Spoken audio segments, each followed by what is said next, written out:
I am not supposed to be the one telling this story. That honor should belong to someone with the proper words. Someone whose brain does not ache when the letters get too small. Someone who wears medals and speaks into voxcasters while thousands cheer. But they are all dead now. Or they have forgotten. Or they have chosen to remember it differently.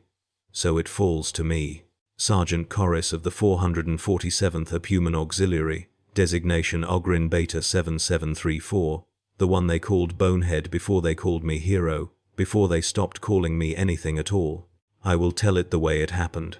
I will tell it slow, because that is how I think, and I will not pretend to be what I am not.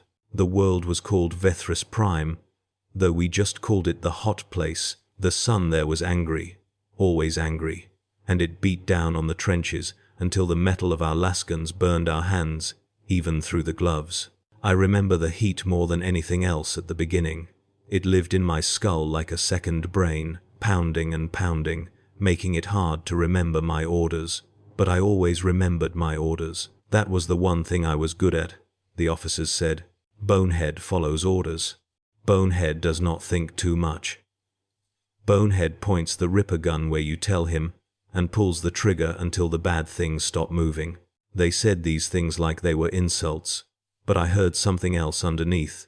I heard relief. They were relieved that I was simple, that I did not question, that I would stand in the gap when the normal humans ran. They needed me to be stupid and brave, and I was both of those things, so everyone was happy, except I was not always stupid. Sometimes, in the quiet moments between the shooting, I would look up at the sky and wonder about things. I wondered why the Emperor needed so many dead soldiers. I wondered if he could see me from his golden chair. I wondered if he loved the small humans more than he loved us Ogryns, or if love was something that got divided up equal like, the same portion for everyone, regardless of size. These were not questions I could ask out loud. Commissar Veld had made that very clear after I asked why we were fighting on Vethris Prime in the first place. You are fighting because you were told to fight, he had said, his eyes like two black stones in his thin face. That is the only why that matters. So I stopped asking why out loud. But I kept wondering inside, where nobody could hear. The campaign had been going badly for 2 years before my regiment arrived. The enemy was a Xenos breed I had never seen before, pale things that moved wrong, that bent in places where bending should not happen. They came out of the ground, up through tunnels that riddled the planet's crust like wormholes in rotting fruit. The normal humans called them crawlers, though that was not their real name. Their real name was in a language that hurt to hear, full of clicking sounds and wet consonants that made my teeth itch. The administratum had a proper designation for them, 17 syllables long, but everyone just said crawlers, and everyone knew what everyone meant. I killed my first crawler on the 3rd day. It came up through the floor of our bunker while I was sleeping, and I woke to the sound of screaming and the sight of Private Hennis being pulled down into the hole, his fingers leaving grooves in the rockcrete as he tried to hold on. I did not think. I grabbed my Ripper gun and I fired into the hole until the screaming stopped, until the clicking stopped, until there was nothing left but silence and the smell of burned meat. Hennis was dead. Half of him was still in the bunker, the other half somewhere below. The corporal said I had done well, that I had reacted faster than anyone expected. He said it like he was surprised, and I understood then that he had expected me to freeze, to be too stupid to know what to do. But my body had known. My body always knew. It was only my brain that sometimes got confused. That was when Lieutenant Kova first looked at me like I was something more than a weapon with legs. She was small, smaller than most humans, with hair the color of rust and eyes that moved too fast. Always watching, always calculating. She commanded the 3rd platoon, and she had a reputation for being clever in ways that made the other officers nervous. Clever officers asked too many questions. My squadmate Thurn had told me. Clever officers noticed things that were supposed to stay unnoticed. You saved 4 lives tonight, Sergeant, she said, using my rank, even though nobody else bothered. The ones who did not get pulled under. They are alive, because of you. I did not know what to say to that. Usually when officers spoke to me, they were giving orders or telling me I had done something wrong. This was different. This felt like the beginning of something, though I could not have said what. I was just doing my job, ma'am, I said. Because that was what you were supposed to say. She smiled, but it was a strange smile, one that did not reach her eyes. Yes, she said. I suppose you were. Note. The heat got worse as the weeks dragged on. We pushed forward through territory that the crawlers had held for years, territory that was riddled with their tunnels, their nests, their breeding pits. The normal humans could not go into the tunnels. The passages were too tight, too dark, too full of the Xenos waiting in ambush. But Ogryns were bigger than normal humans, and what we lacked in agility we made up for in armor and firepower. So they sent us down, squad by squad, to clear the passages and burn out the nests. I lost friends in those tunnels. I lost Grook, who had taught me how to count past 20. I lost Mark, who always shared his rations even when there was not enough. I lost Thurn, my squadmate, my brother in everything but blood. He died holding a tunnel junction while the rest of us retreated, his Ripper gun roaring defiance until the clicking swarm overwhelmed him. I wanted to go back for his body, but Corporal Stennis said there was nothing left to recover, and I believed him because believing him was easier than imagining what the crawlers had done. The nightmares started after that. I would close my eyes and see Thurn's face, see him looking at me with disappointment because I had left him behind. I would hear the clicking in my dreams, that terrible wet clicking that meant the crawlers were close, and I would wake up swinging at shadows, once breaking Corporal Stennis's arm before he could identify himself. They started making me sleep alone after that, in a reinforced section of the bunker where I could not hurt anyone if the dreams got bad. I did not mind the solitude. It gave me time to think, time to wonder about the things I was not supposed to wonder about. I thought about Thurn a lot.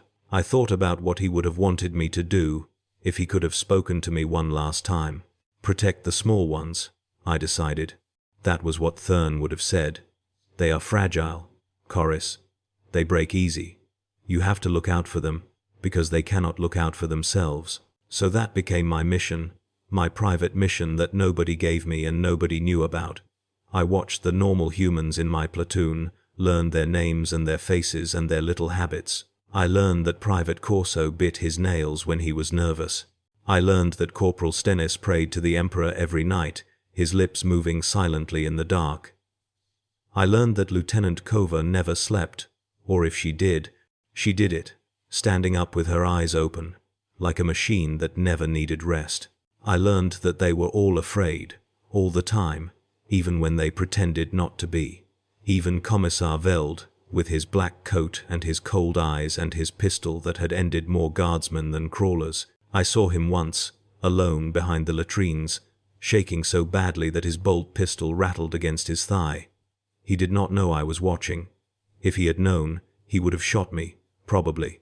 But I kept his secret, because everyone deserved to be afraid sometimes, even the people who were supposed to be brave. The turning point came on the 203rd day of the campaign. I remember the number because Lieutenant Kova had been keeping count, scratching marks into the wall of her bunker every morning. She said it helped her stay sane, having something to measure, something to mark the passage of time. I did not understand why that mattered, but I pretended to, because that was what you did when someone told you something important about themselves. We had pushed deep into crawler territory, deeper than any Imperial force had gone before. The tunnels opened up into a vast underground chamber, a cathedral of Xenos architecture that made my head hurt to look at. The walls were covered in something that pulsed, something organic and glistening that reminded me of the inside of a body. The air was thick with spores that made the normal humans cough and gag, though my Ogryn lungs seemed able to filter them out. And in the center of the chamber, rising from a pit of churning biomass, was something that should not have existed. Lieutenant Kova called it a nexus. She said it was a psychic amplifier, a biological machine that the crawlers used to coordinate their swarms across entire continents. As long as it existed, the crawlers would keep coming, keep spawning, keep overwhelming every defensive line we tried to hold. The Nexus was the brain of the invasion, she said, and we had to destroy it, or Vethris Prime would fall. I stared at the thing, at its pulsing mass and its reaching tendrils and the light that flickered inside it like a diseased heartbeat. I did not understand how something so ugly could be so important, but Lieutenant Kova understood. And she was clever, so I trusted her judgment. We need to plant charges at the base, she said, her voice barely audible over the thrumming of the Nexus. 3 of them, synchronized detonation. But the moment we get close, the crawlers will know. They will come from everywhere at once. She was looking at me when she said it, looking at me like I was the answer to a question she did not want to ask. I understood then. I understood what she needed and why she could not say it out loud. She needed someone to hold the line while the charges were planted. She needed someone big and stupid and brave, someone who would not run even when running was the only sensible option. She needed an Ogryn. I will do it, I said, before she could figure out how to ask. Her eyes went wide, then soft, then hard again as she remembered that she was an officer, and officers did not show weakness. Sergeant Corris, I cannot order you to. You are not ordering, I said. I am volunteering. That is different. She stared at me for a long moment, and I saw something change in her face. It was like watching a door open, just a crack, just enough to let a little light through. You understand what you're offering. The chances of survival are. I know what they are. I lied. Numbers had always been hard for me, but I knew enough to know that the chances were bad, and that was all that mattered. Thurn would have done it, so I will do it instead. That was how I found myself standing alone at the entrance to the Nexus chamber, my Ripper gun heavy in my hands, while Lieutenant Kova and her demolition team crept toward the pulsing heart of the Xenos invasion. The chamber was silent except for the thrumming, that constant wet thrumming that seemed to come from everywhere at once. I could feel it in my bones, in my teeth, in the soft parts of my brain that usually stayed quiet.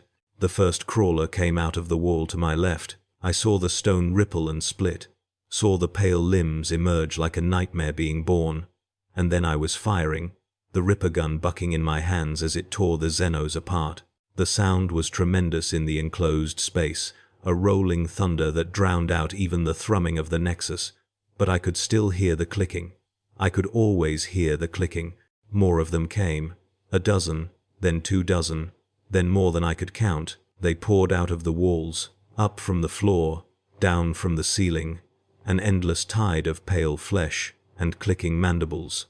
I held the line. I stood in that narrow entrance, and I let the Ripper gun do what it was designed to do, let it chew through the swarm with its rotating barrels and its belt of explosive rounds. The heat was incredible, worse than the sun above, and I could smell my own flesh, starting to cook where the gun's heat sink pressed against my armor. But I did not move. I did not retreat. Thurn would not have retreated, and I was carrying his memory now, carrying it forward into the dark. I do not know how long I stood there. Time did strange things in that chamber, stretching and compressing in ways that made my head spin. I remember the gun jamming twice, remember clearing it with hands that shook from exhaustion and adrenaline. I remember taking wounds, feeling the crawler claws find the gaps in my armor, feeling my blood running hot down my arms and my legs, but the pain was distant, like it was happening to someone else. The only thing that felt real was the trigger under my finger and the enemies in front of me, and the desperate need to hold until the job was done. And then I heard it. A sequence of 3 sharp beeps, cutting through the chaos like a knife through meat. Charges set. Lieutenant Kova's voice, distant but clear. Fall back, Sergeant. Fall back now. I wanted to obey.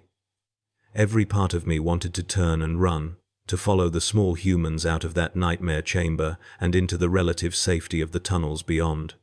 But the crawlers were still coming, still pressing against my position, and I knew that if I broke now, they would swarm the demolition team before they could escape. So I did something stupid, something brave, something that Thurn would have done. I charged forward into the swarm. The Ripper gun was empty by then, its ammunition exhausted. But I still had my hands, my fists like slabs of rockcrete, my arms like industrial pistons. I grabbed crawlers and tore them apart. I crushed their skulls beneath my boots. I waded into that clicking mass, and I made myself a distraction, a target, something for the Xenos to focus on while the people who mattered got away. The last thing I remember before the explosion was Lieutenant Kova's face. She had stopped at the tunnel entrance, looking back at me with an expression I had never seen before. It took me a long moment to recognize it, because nobody had ever looked at me that way. She was looking at me like I was a hero. Then the charges detonated, and the world became fire. I should have died in that chamber. Everyone agrees on that point. The explosion that destroyed the Nexus collapsed half the underground network, buried me under 1,000 tons of stone and Xenos biomass. The normal humans wrote me off immediately. Ogryn Beta 7734, killed in action, awarded the posthumous commendation of the Medallion Crimson. My name was added to a list somewhere, a list of all the acceptable losses, all the expendable assets that had been spent in the Emperor's service. But I did not die. 3 days after the explosion, a search team found me trapped in a pocket of rubble, somehow still breathing despite the crush and the dark and the lack of water. They said it was a miracle, though Commissar Veld seemed almost disappointed when he came to see me in the Medicae tent. I think he had been looking forward to giving a speech about my noble sacrifice. My survival complicated his narrative. The campaign turned after that. With the Nexus destroyed, the crawlers fell into chaos. Their swarms fragmented, their attacks became uncoordinated, and within 6 months, the last of their nests had been burned out of Vethris Prime. The planet was saved.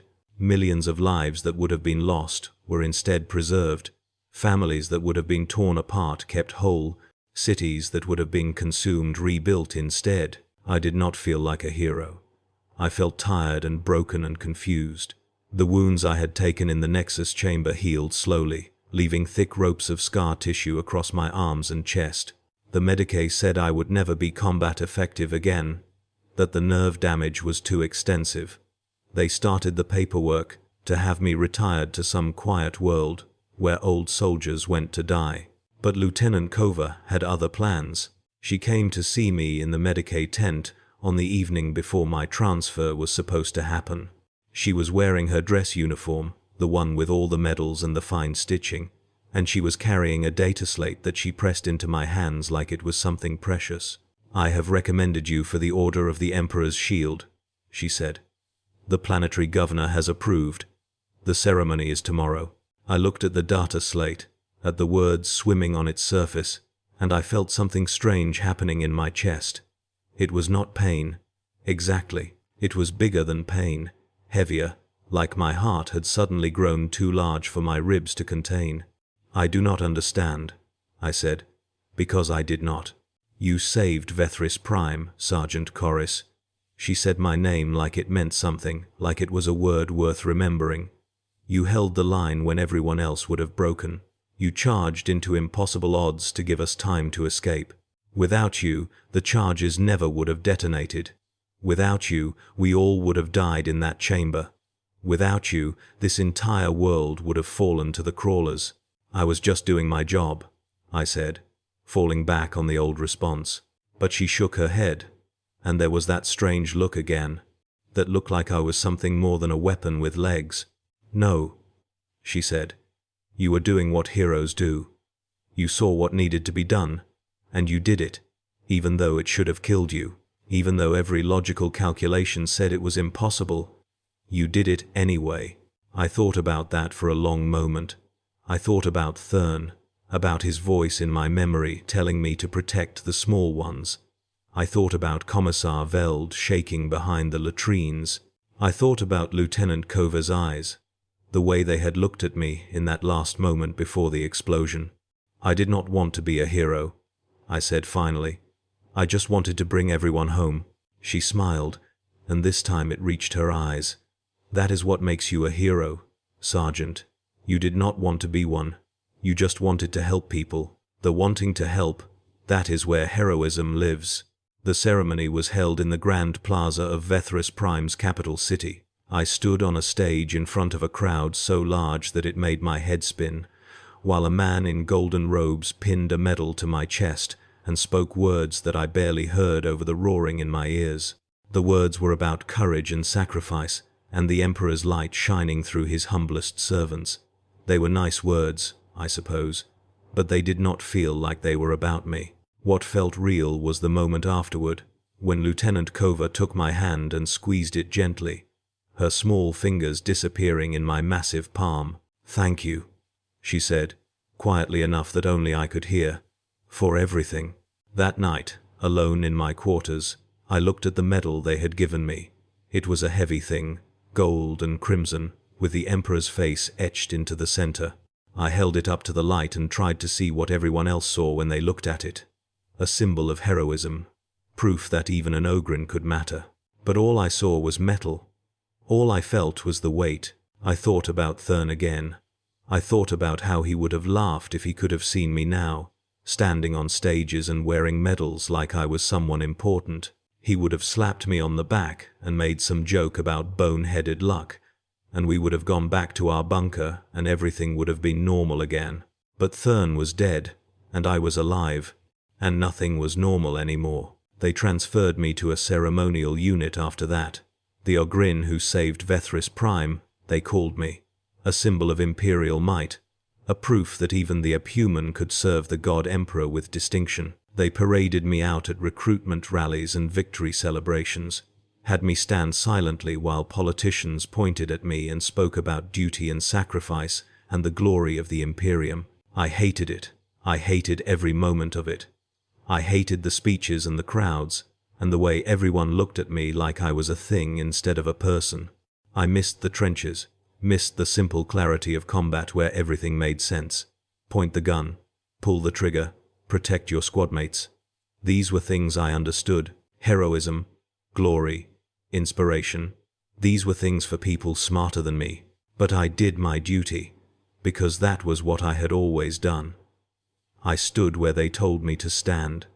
I smiled when they told me to smile. I let them take pictures and make statues and write my name on monuments that would outlast my memory. And at night, alone in my quarters, I looked at the medal and tried to remember what it had felt like to charge into that swarm. I tried to remember if I had been afraid. I tried to remember if I had thought at all, or if my body had simply moved the way it always moved, doing what needed to be done because nobody else could do it. I do not remember fear. I remember fire. I remember Lieutenant Kova's eyes. I remember thinking that Thurn would have been proud. Maybe that is what heroism is. Maybe it is not about being brave or smart or special. Maybe it is just about moving forward, when moving forward seems impossible, because the people behind you need you to make a path. Maybe being stupid helps. The years passed. I grew old, older than Ogryns are supposed to get. The ceremonial unit was disbanded after a while, replaced by younger faces and fresher stories.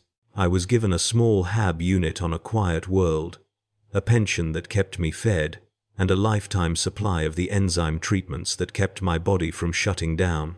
They still rolled me out occasionally, for the big anniversaries, but mostly I was left alone with my thoughts, and my memories, and my medal that I kept in a box by my bed. Lieutenant Kova visited once, near the end. She was an old woman by then, her rust-colored hair gone white, her quick eyes dimmed by age, but she still smiled the same way, that smile that reached all the way through. "Do you ever regret it?" she asked me, sitting in the chair that was too small for her, just like everything else in my hab unit was too small for me. "What you did in that chamber?" I thought about the question for a long time. I thought about Thurn and Gruk and Mark and all the others who had died in those tunnels. I thought about the scars on my arms and the pain that never quite went away. I thought about the years of being a symbol instead of a person. "No," I said finally. "I do not regret it." "Why not?" I looked at her, at this small woman who had seen something in me that nobody else had bothered to look for. "Because you got away," I said. "Because the charges detonated. Because Vethris Prime is still there, and people are still living on it, And some of them probably have children now who have children of their own. All of that happened because I held the line. She was quiet for a moment. Then she reached out and took my hand again, the same way she had after the ceremony all those years ago. "You are the bravest person I have ever known," she said. "Not because you were not afraid. Because you were afraid, and you did it anyway. Because you chose to be a hero when nobody was asking you to be one." I did not know what to say to that. I have never known what to say to things like that. So I just held her hand and let the silence stretch out between us, comfortable and warm and full of all the things we did not need words to express.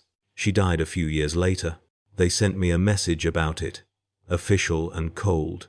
Just a few lines about how she had passed peacefully in her sleep. I read it 3 times, trying to make the words sink in, trying to understand that she was gone and I would never see her smile again. I cried that night. I am not ashamed of that. Even Ogryns are allowed to cry sometimes. Now, I am the last one left. The last survivor of the squad that went into the Nexus chamber. The last person who remembers Thurn's laugh and Mark's generosity and the way the heat pressed down on us like the hand of an angry god. I am old and tired, and my body hurts in ways that the enzyme treatments cannot fix, but I am still here, still breathing, still holding the line, in my own small way. They asked me to record this, the people from the archives. They want my story for posterity, they said. They want to preserve the memory of what happened on Vethris Prime, so that future generations can learn from it. I do not know what they expect to learn from the ramblings of an old Ogryn, but I agreed because agreeing was easier than arguing. So here is what I want them to know. Here is the lesson I have learned in all my years of living when I should have died. Being a hero is not about being smart. It is not about being brave or strong or special. It is about caring. It is about looking at the people around you and deciding that their lives matter more than your fear, more than your comfort, more than your survival. It is about moving forward when moving forward seems impossible, because the people behind you need you to make a path. I was not supposed to be a hero. I was supposed to be a weapon, a tool, something to be used up and discarded. But Lieutenant Kova saw something different. She saw a person. She saw someone who cared, and in the end, that was enough. That was enough to save a world. The sun is setting now, outside my window. It is not the angry sun of Vethris Prime. It is a gentler light, golden and warm, and it makes the metal glow where it sits on my nightstand. I look at it sometimes, when the memories get heavy, and I try to remember what it felt like to be young and stupid and brave. I remember Thurn's voice. "Protect the small ones, Chorus. They are fragile. They break easy." I remember Lieutenant Kova's eyes, that last moment before the explosion. I remember fire and darkness, and then waking up to find that the world was still there. That is my story. The story of how an Ogryn saved a world. It is not elegant or clever. It is not the kind of story that belongs on monuments or in speeches, but it is true, and it is mine, and I have told it as best I can. Maybe that is enough. The Emperor protects.